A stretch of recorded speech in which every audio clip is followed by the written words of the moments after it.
పెద్దలు గౌరవనీయులు పవన్ కళ్యాణ్ గారిని మాట్లాడవలసిందిగా కోరుతున్నాను.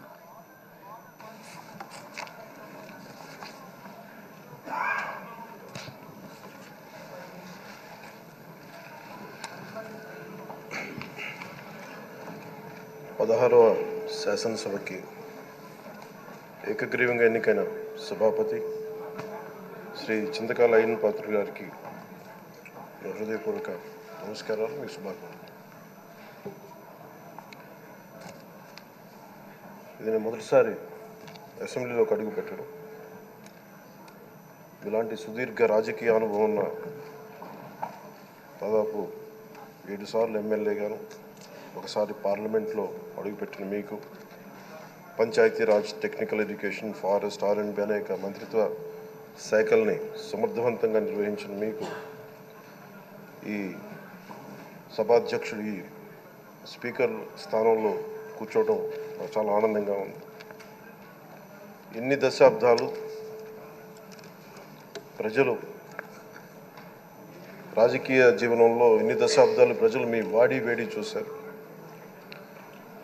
మీకు కోపం వస్తే ఋషికొండను చెక్కినట్టు ప్రత్యర్థులకి పదునైన ఉత్తరాంధ్ర యాసలో గుండు కొట్టేస్తారు. ఒకటే బాధేస్తాం సార్, ఇకపైన మీకు తిట్టే అవకాశం లేకపోవడం. కానీ ఇక మీద సభలో ఎవరు తిడుతున్నా దాన్ని ఆఫ్ చేసే బాధ్యత మీ చేతిలోనే ఉంది. మీరే మైక్ ఆఫ్ చేయాలి. అంటే మా చిన్నప్పుడు నేను చూసేవాడు, ఒకసారి అల్లరి చేసే అబ్బాయిని క్లాస్ లీడర్ చేసేవాడు చిన్నప్పుడు మా స్కూల్లో. కానీ ఇన్నాళ్ళు ప్రజలు మీ వాడి వేడి పలుకులు, మీ ఘాటైన వాగ్దాటి చూశారు. ఈ రోజు నుంచి రాష్ట్ర ప్రజలు మీ హుందాతనం చూస్తారు. డిబేట్స్ వెనకాల దాక్కుని సంస్కారహీనమైన భాషలని, భావాలని రకరకాల మాధ్యాల్లో విరజిమ్ముతూ ఉంటారు.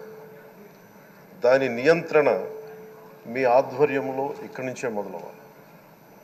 ఇందాక సభానాయకులు గౌరవ ముఖ్యమంత్రి శ్రీ చంద్రబాబు నాయుడు గారు చెప్తారు, ఆడబిడ్డలు ఏ విధంగా నలిగిపోయారు ఈ రాష్ట్రంలో గత 5 సంవత్సరాల్లో.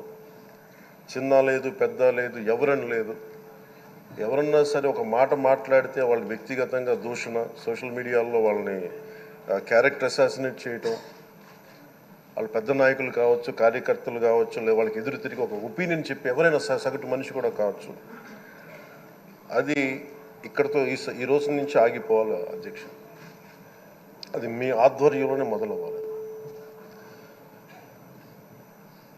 గత ప్రభుత్వం తాలూకు సభ జరిగిన విధానం చూస్తే ఈ వ్యక్తిగత దూషణ ఇవన్నీ చాలా ఇబ్బంది పెట్టే ప్రజలు.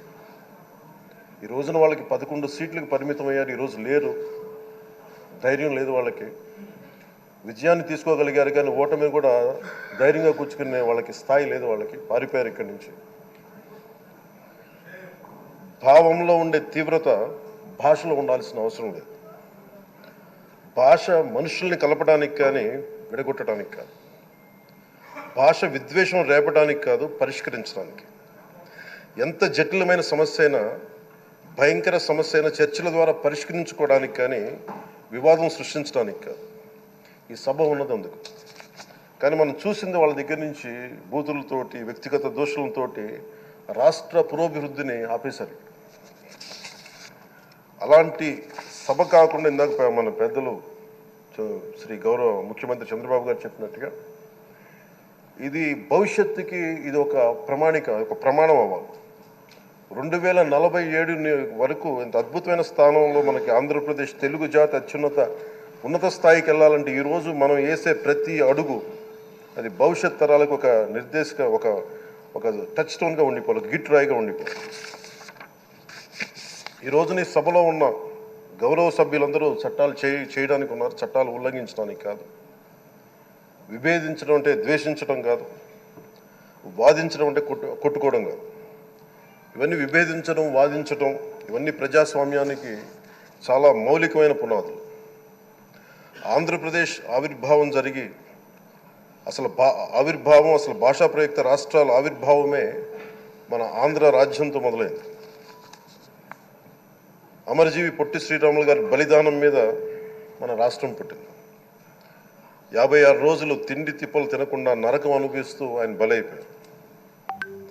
ఆయన మరణానికి చేరువవుతూ ఆమరణ నిరాహార దీక్ష చేసిన ప్రతిరోజు మనకి దాదాపు ఈ సుదీర్ఘమైన 6 దశాబ్దాల కాలం, 1.5 సంవత్సర కాలం, అంటే ఆయన ప్రతిరోజు చావుకు చేరువవుతూ భోజనం లేకుండా ఆయన గడిపిన ప్రతిరోజు మనకి 1.5 సంవత్సర కాలం. అలాంటి నేపథ్యంలో అలాంటి మహోన్నతుడు శ్రీ పొట్టి శ్రీరాములు గారి త్యాగాన్ని కనుక మనం ఈ సభలో ప్రజా సంక్షేమం కోసం మాత్రమే చర్చలు జరగాలి, వాదోపవాదాలు హద్దులు దాటకుండా ఉండాలి, వ్యక్తిగత దూషణకి తావివ్వకుండా ఉండాలి. అలా కాకుండా గత ప్రభుత్వంలాగే ఈ సభని తిట్లకి, బూతులకి, కొట్లాటకి వాడితే ప్రతి నిమిషం పొట్టి శ్రీరాములు గారి బలిదానాన్ని అవమానం చేసినట్టే. ఒక గొప్పవాడు, ఒక మహానుభావుడు బతికినప్పుడు మాత్రమే కాదు, చనిపోయిన తర్వాత కూడా కొన్ని తరాలు ఉపయోగపడతారని నిరూపిస్తారు.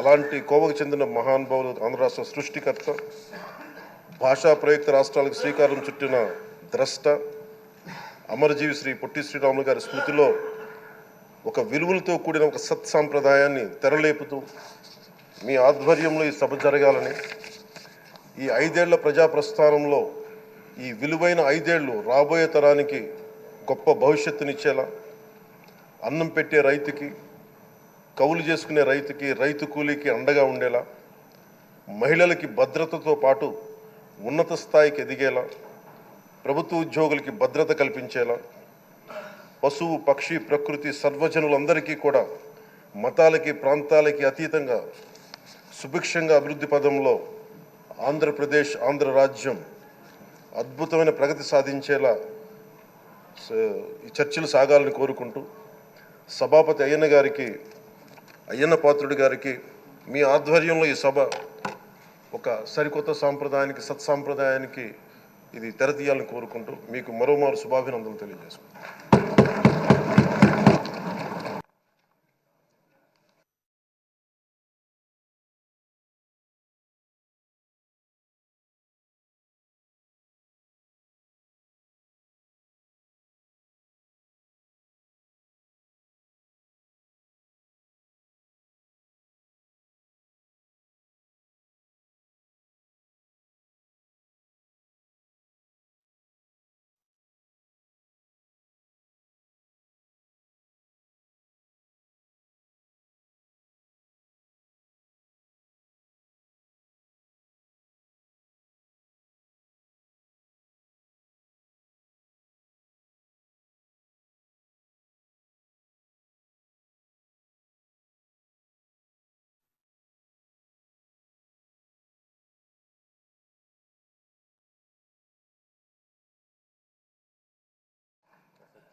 కూర్చో.